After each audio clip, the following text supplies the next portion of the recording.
Welcome back once again, wonderful pupils. How are you?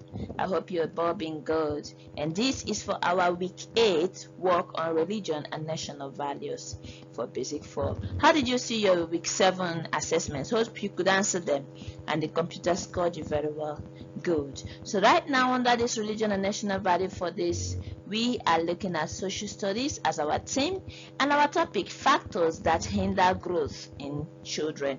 As of our 5th or 4th week, we talked about growth, which is physical development. We talked about signs we observed in children that shows they are growing or they are developing. For the ladies, they start having larger hips and they start having soprano voice, they start having bust, broader chest, and they start looking more beautiful. And for the men, their voice becomes harsh,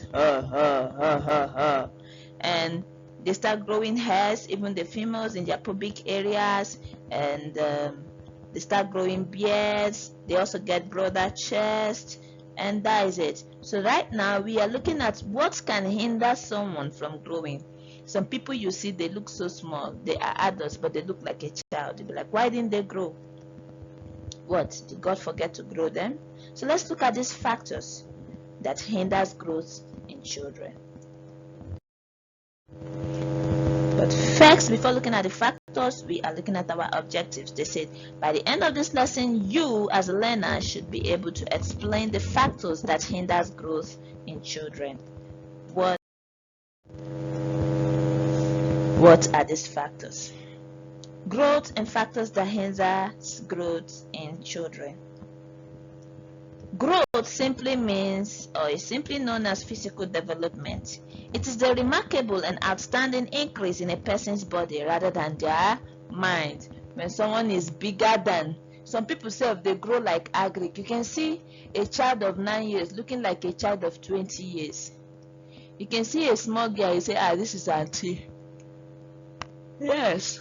And you can only find out from the way they talk, the way they play, you know that their mind has not really grown that big.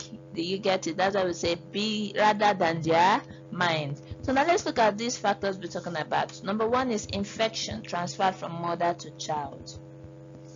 Sickle cell, HIV,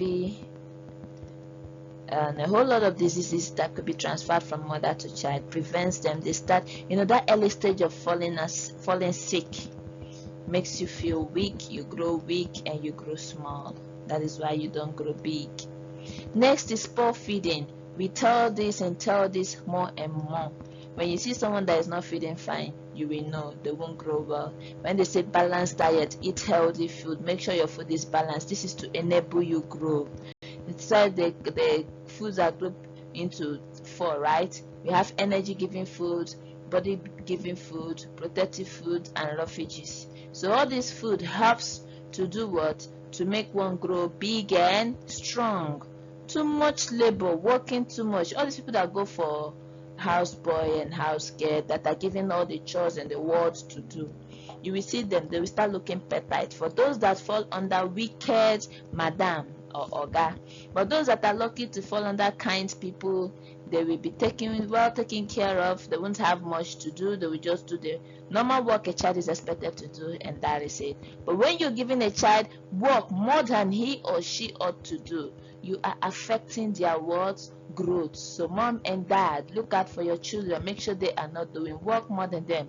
And even that girl or that boy helping you at the house, make sure you are not giving him or her much work to do, so you don't tamper with their growth. Next is hereditary and gene. Maybe you will see a child that is 10 years old in your class and he is like someone that is in primary 2. If you look around, you will see his father is actually short too. You see, maybe he got it from his father, their gene, heredity. They are what? Short in their gene. So sometimes we inherit it. We inherit growth. Like I am 5'6" I'm 5'6" or 5'6", 7 inches, and you know what? I got that from my dad. My dad is a tall man. He's 6 foot tall, so I had to be tall. I got to be tall.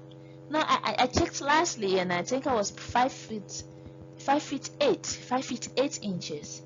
Yeah, because I was thinking I was 5 feet 10, and when I checked, I found out I was 5 feet 8. I was like, wow, -2.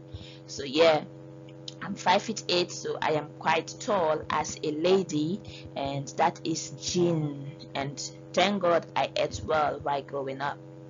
And early childbearing is not advisable to give birth at an early age, like 14-16 years. Your body is not matured enough to give birth. So you going through puberty, mind how you play with boys, so that you don't get pregnant and start giving birth, because it will tamper with your growth and sometimes it can kill you.